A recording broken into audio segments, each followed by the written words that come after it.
Sir, ಈಗ ಅದೇ ರಾಜಕೀಯ ವಿಚಾರ ಬಂದರೆ ತಂದೆಯವರು ಈ ಸಕ್ರಿಯ ರಾಜಕಾರಣದಿಂದ, ಅಂದರೆ ಈ ಏನು ಚುನಾವಣಾ ರಾಜಕಾರಣದಿಂದ ನಾನು ಹಿಂದೆ ಸರಿತೀನಿ ಅನ್ನೋ ಮಾತು. ಈಗ ಅದೇನು ಹೊಸದಾಗಿ ಅವ್ರು ಹೇಳಿಲ್ಲ. ಮುಖ್ಯಮಂತ್ರಿ ಸ್ಥಾನದಿಂದ ರಾಜೀನಾಮೆ ಕೊಡಬೇಕಾದ್ರೇ ಅವ್ರು ಹೇಳಿದರು, ನಾನು ಮುಂದೆ 2028 ಚುನಾವಣೆಯಲ್ಲಿ ನಿಂತ್ಕೊಳ್ಳಲ್ಲ, ಚುನಾವಣಾ ರಾಜಕೀಯದಿಂದ ನಾನು ನಿವೃತ್ತಿ ತೊಗೊಳ್ತೀನಿ, ಆದರೆ ಸಕ್ರಿಯ ರಾಜಕಾರಣದಲ್ಲಿ ಇರ್ತೀನಿ, ಯಾರು ದುರ್ಬಲರಿರ್ತಾರೆ, ಶೋಷಿತ ವರ್ಗದಲ್ಲಿರ್ತಾರೆ, ಅವ್ರ ಪರವಾಗಿ ದನಿ ಎತ್ತುವಂಥ ಕೆಲಸ ಮಾಡ್ತೀನಿ ಅಂತ ಅವರು ಆಗಲೇ ಕೂಡ ಹೇಳಿದರು.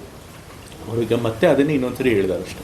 ಇಲ್ಲ, ಮಾಸ್ ಲೀಡರು ಜೊತೆಗೆ ಮುಂದಿನ ಚುನಾವಣೆಯಲ್ಲಿ ಅವರು ಸಕ್ರಿಯವಾಗಿ ಪಾಲ್ಗೊಂಡ್ರೆ ಮಾತ್ರ ಕಾಂಗ್ರೆಸ್ಗೆ ಒಂದು ಒಳ್ಳೆಯ ಅವಕಾಶ ಇದೆ ಅನ್ನೋ ಮಾತಿದೆ ರಾಜ್ಯ ರಾಜಕಾರಣದಲ್ಲಿ. ಕಾಂಗ್ರೆಸ್ ಪಕ್ಷದ ಖಂಡಿತ ಪ್ರಚಾರ ಮಾಡೇ ಮಾಡ್ತಾರೆ, ಆದರೆ ಅದಕ್ಕೆ ಚುನಾವಣೆ ನಿಂತ್ಕೊಳ್ಳೇಬೇಕು ಅಂತೇನಿಲ್ಲ. ರಾಜ್ಯಾದ್ಯಂತ ಖಂಡಿತ ಅವ್ರು ಪ್ರಚಾರ ಮಾಡ್ತಾರೆ ಕಾಂಗ್ರೆಸ್ ಪಕ್ಷದ ಪರವಾಗಿ ಮುಂದಿನ ಚುನಾವಣೆಯಲ್ಲಿ. ಸರ್, ಇನ್ನೊಂದು, ಯಾಕಂದರೆ ಗಡಿ ಜಿಲ್ಲೆ ಬೆಳಗಾವಿ ಜಿಲ್ಲೆ, ವಿಶೇಷವಾದಂತೆ ಏನಾದರೂ ಯೋಜನೆಗಳು ಬೆಳಗಾವಿ ಜಿಲ್ಲೆಗೆ ಬರ್ಬೋದಾ? ನಾನು ಇವತ್ತಾನೇ ಮೀಟಿಂಗ್ ತೆಗೆದುಕೊಳ್ತಾ ಇದ್ದೀನಿ. ನೋಡೋಣ ಏನೇನು ಅಗತ್ಯ ಇದೆ ಬೆಳಗಾವಿಗೆ ಬೇಕಾಗಿರೋದಂಥದ್ದು ಕಾಮಗಾರಿಗಳು, ಅದನ್ನು ನೋಡ್ಬಿಟ್ಟು ಅದರ ಆಧಾರದ ಮೇಲೆ ಬೇಕಾದ್ರೆ ರಾಜ್ಯ ಸರ್ಕಾರಕ್ಕೆ ಹೇಳಿ ಖಂಡಿತ ಕೊಡಿಸೋಂಥ ಪ್ರಯತ್ನ ಮಾಡ್ತಾರೆ.